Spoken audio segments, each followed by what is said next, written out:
మన కోరికలు ఎలా ఉంటాయంటే, రోడ్డు మీద బిఎండబ్ల్యూ కారు ఆగింది, పక్కన అంబేద్కర్ కారు ఆగింది.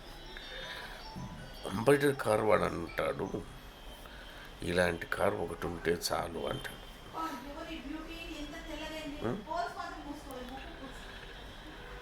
తర్వాత ఒక ఆటో వాడు వస్తాడు.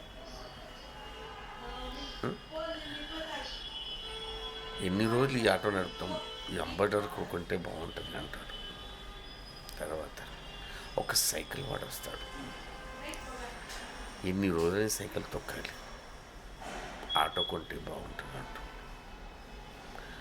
ఒక్కడు కాలు నడుపుతూ వస్తూ ఉంటాడు.